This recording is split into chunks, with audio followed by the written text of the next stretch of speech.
प्रिय छात्रों, हिंदी के इस शिक्षण सत्र में आपका हार्दिक स्वागत है।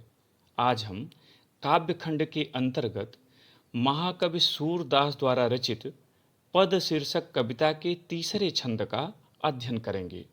इस छंद में कवि ने श्री कृष्ण के बाल रूप की मनोहर झांकी प्रस्तुत की है। वस्तुतः बाल वर्णन के क्षेत्र में सूर अद्वितीय हैं। चाहे बाल सौंदर्य हो, चाहे बाल हठ, सूर की समता भला कौन कर सकता है।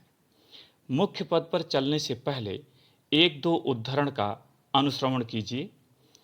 बालक कृष्ण चंद्रमा को देखकर उसे खिलौना समझकर माता यशोदा से कहते हैं, मैया मैं तो चंद्र खिलौना लय हूं। माता असमर्थता व्यक्त करती है। तब उनका बाल हट देखिए। वे कहते हैं, जइहों लोटी धरनी पर अब ही तेरी गोद न अइहों। एक दूसरा उदाहरण देखें। बालक श्री कृष्ण बलदाऊ भैया की मोटी चोटी देखकर उस पर मुग्ध हैं। माता से वे इसका कारण पूछते हैं और यह जानकर कि दूध पीने से चोटी मोटी हो जाएगी, वे चोटी को पकड़कर दूध पीने लगते हैं।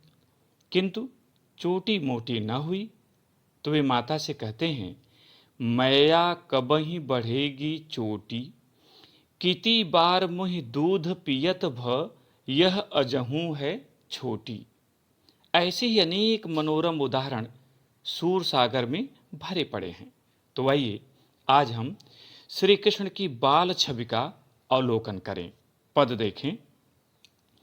किलकत कान्ह घुटुरुवनि आवत, मणिमय कनक नंद कै आंगन, बिंब पकड़िबै धावत, कबहु निरखि हरि आप छाह कौ, करिसौ पकरन चाहत, किलक हसत राजत द्वय दतियाँ, पुनि पुनि तिहि अवगाहत, कनक भूमि पर कर पग छाया यह उपमाइक राजति, करि करि प्रतिपद प्रतिमनि वसुधा, कमल बैठकी साजति, बाल दशा सुख निरखि जसोदा, पुनि पुनि नंद बुलावती, अचरा तरलय ढांकी सूर के, प्रभु को दूध पियावती।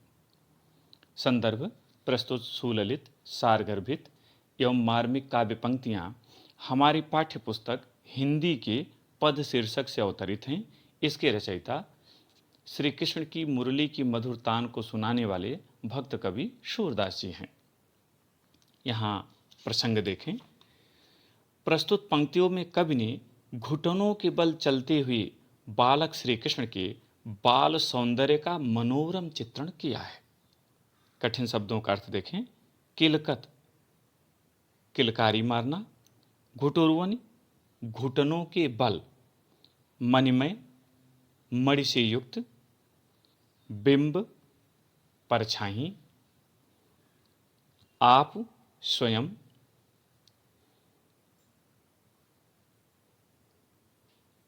राजत, सुशोभित। दतियाँ, छोटे छोटे दांत। पुनि पुनि, बार बार। तिह मने उनको। अवगाहत, दिखलाना या पकड़ना।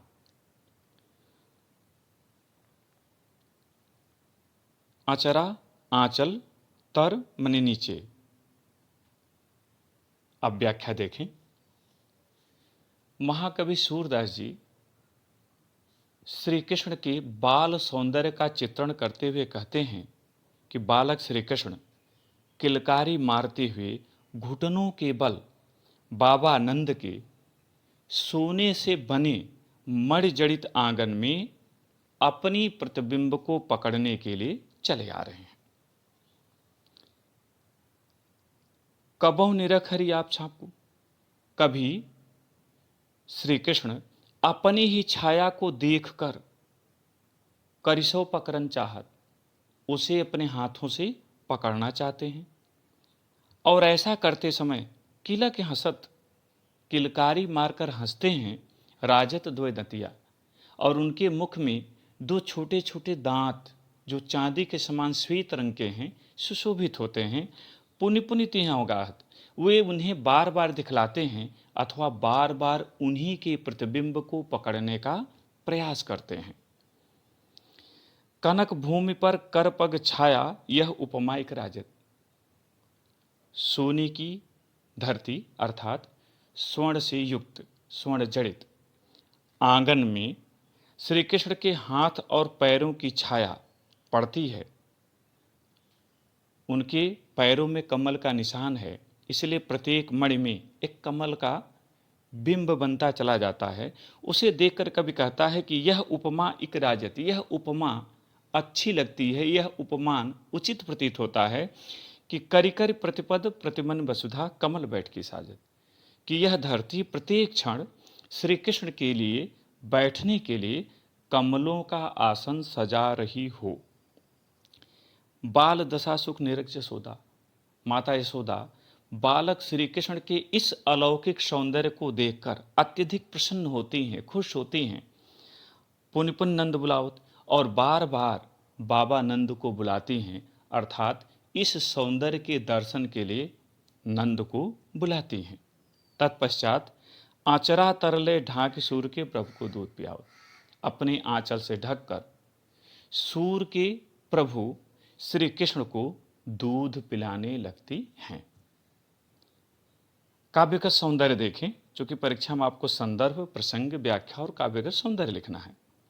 पहला, इन पंक्तियों में श्री कृष्ण की बाल लीला का सजीव वर्णन है। दूसरा, रस वात्सल्य, चूंकि माता पिता और संतान के बीच का संबंध जहां होता है वहां वात्सल्य होता है। छंद, गेयपद, अलंकार, अनुप्रास, पुनरुक्त प्रकाश और उपमा आदि इसमें अलंकार हैं। भाषा साहित्यिक ब्रजभाषा, शैली मुक्तक, गुण प्रसाद एवं माधुर्य, शब्द शक्ति,